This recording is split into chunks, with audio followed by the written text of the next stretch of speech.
আমি এজ এ guardian parents আৰু as a teacher ষ্টুডেণ্টছৰ পৰা আমি আমাৰ এটা অৱধাৰণা থাকে যে এই ল'ৰাটো আমি ছায়েন্সত দিলে বা এই ছোৱালীজনী ছায়েন্সত গ'লে তাৰ জীৱন সফল হ'ব।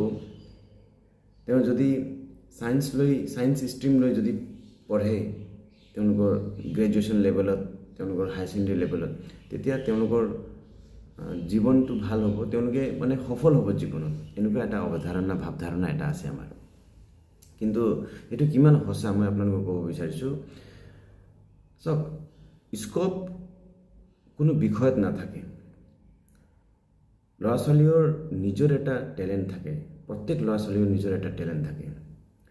আৰু বহুবাৰ দেখা যায় যে আমি এজ এ পেৰেণ্ট তেওঁলোকক আমি যোনটো বিচাৰোঁ সেইটো বনাবৰ কাৰণে আমি চেষ্টা কৰোঁ, যোনটো একেবাৰে ভুল। কাৰণ তেওঁলোকে নিজে এটা গুণ লৈ আহিছে।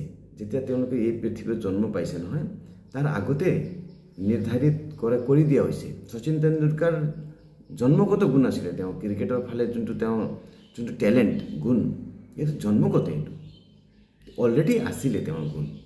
সেইকাৰণে ইমান মহান ক্ৰিকেটাৰ হ'বৰ কাৰণে সক্ষম হ'ল তেওঁ। আৰু বেলেগ কোনো নাই নেকি শচীন নিচিনা? বহুত আছে আৰু।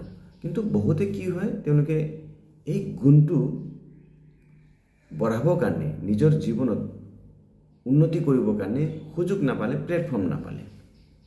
গতিকে আমি as a teacher, as a parent তেওঁলোকৰ সেই গুণটো উত্থান কৰিবৰ কাৰণে আমি সদায় চেষ্টা কৰিব লাগে। সেইটোৱে হ'ল আমাৰ দায়িত্ব। স্বামী বিবেকানন্দ কৈছে এটা কথা, আপোনালোক যদি মনত আছে আপোনালোকক, যে এডুকেশ্যনৰ বিষয়ত কৈছে তেওঁ যে education is the manifestation of the perfection already in man. Education মানে শিক্ষা মানে কি? শিক্ষা মানে হ'ল যি ছাত্ৰ ছাত্ৰীসকলৰ, যি আমাৰ ল'ৰা ছোৱালীসকলৰ ভিতৰত যি গুণ আছে তাক ওলাই দিয়াটোহে হ'ল শিক্ষা। এই প্ৰক্ৰিয়াটোহে হ'ল শিক্ষা। আমি তেওঁক বনাব নালাগে। স্বামী বিবেকানন্দ কি কয়? তেওঁ কয় যে আমি ল'ৰা ছোৱালীক ডক্টৰ বনাব নালাগে। ডক্টৰ বনা গুণ, প্লেয়াৰ হোৱা গুণ, পলিটিচিয়ান হোৱা গুণ তেওঁলোকৰ ভিতৰত অলৰেডি আছিলে। কিন্তু গুণটো বাহিৰ ওলোৱাটোহে হ'ল আমাৰ কাম। বাকী অলৰেডি ইট ইজ দেয়াৰ। উই নি not have to do anything extra. So' we have to focus. আমি ফ'কাছ কৰিব লাগে যে তেওঁৰ কি গুণ আছে সেইটো আমি উলিয়াবৰ কাৰণে চেষ্টা কৰিব লাগে।